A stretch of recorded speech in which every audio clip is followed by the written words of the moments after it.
C'est un temps où les petits ramoneurs grimpaient dans les cheminées avec leur raclette. Et lorsque les conduits ont eu tendance à se rétrécir, à la fin du 19e siècle, et bien donc, le hérisson a fait son apparition. Septembre, la saison noire du hérisson. Les jours sombres d'un outil bien spécifique qui grimpe, gratte et grignote, qui râpe et qui récure, qui ferraille, jusqu'à ce que feu la suie disparaisse totalement des cheminées. François est le moderne héritier des petits ramoneurs de Savoie. Depuis 18 ans, il parcourt ce département et connaît parfaitement son affaire. C'est un métier qui est malgré tout très codifié. Quand on arrive, il faut savoir exactement ce qu'il faut faire. Et tout, c'est simple, hein, c'est tout simple, mais il faut vraiment épurer ses gestes pour ne pas en mettre de partout. Il n'y a qu'avec le temps qu'on arrive à comprendre cela et puis à le maîtriser aussi. C'est un personnage qui rassure. Hein. Ouais, effectivement. Puis bon, il y a toute une histoire. C'est chargé d'histoire derrière les ramoneurs. Donc il y a un respect en plus pour le métier qui n'est pas facile, toujours dans le sale et tout. Puis bon, il est là pour quand même sécuriser la maison. Hein, donc il y a beaucoup de respect autour de ce personnage. Hein.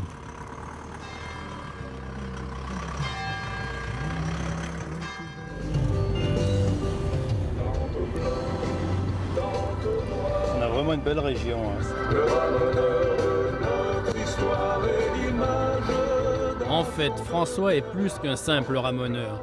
C'est un historien du ramonage. Il vient d'écrire un livre consacré à l'histoire des petits Savoyards qui parcouraient les routes de France, de cheminée en cheminée, au XIXe siècle. Le hérisson, la corde et l'échelle sur le dos. Il vient également de sortir un CD avec quelques copains des environs de La Rochette, et ses chansons rythment tous ses déplacements. Le ramoneur de la Savoie sur le cheminée, on le voit tantôt, quand on va à ramener près de chez soi. Jamais le vertige, François? Je l'ai eu au début. Et puis avec le temps, bon, on prend d'expérience, on a le pied un peu plus sûr. C'est vrai qu'il y a des fois, quand on ne se sent pas, quand je me sens pas, je ne monte pas. Quand le temps est un peu trop... Il y a du lichen dessus qui peut... je prends d'autres moyens, je décale les tuiles ou je mets des draps, voilà. Mais si je ne suis pas sûr, je ne monte pas. Des toits, il en arpente une demi-douzaine chaque jour. Et les cheminées du Haut-Grésivaudan commencent à bien connaître les hérissons de François, ces chardons de métal qui vont régulièrement au charbon. Ce sont des lames, des tiges qui sont montées sur un axe et qui permettent donc de racler les conduits de fumée. Donc avec une boule de bakélite pour bien suivre les courbes s'il y a donc dans le conduit. À l'origine, les ramoneurs passaient un balai, ça s'appelait le ramon en patois, qui a donné le mot ramoneur. Et je vais le prendre pour faire l'autre là-bas.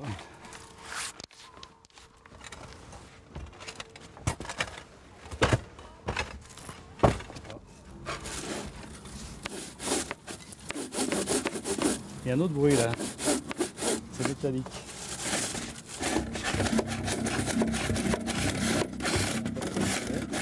Un des côtés les plus plaisants du ramonage, c'est celui-ci. Quand du haut des toits, on a une vue comme celle-ci, aussi magnifique. Là, on contrebas la Rochette, l'Arcluse au fond, la vallée d'Albertville. En face, le Moutaret. Voilà, ça c'est bien d'avoir un travail qui nous permet de voir loin, ça c'est une bonne chose.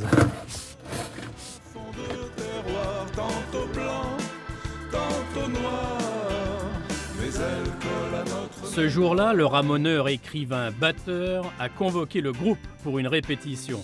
Grâce à eux, grâce aux livres, grâce aux chansons, l'histoire se perpétue. Le matin dans le froid, la pluie ou le brouillard, qu'il ait faim, soif ou mal, notre petit Savoyard. Le hérisson, la corde et l'échelle sur le dos. L'âme du Une comédie musicale est même programmée pour les fêtes de fin d'année, le 15 décembre, à La Rochette, en Savoie bien sûr. Le ramoneur de la Savoie sur nos cheminées, on le voit tantôt bas, à ramoner près de chez soi.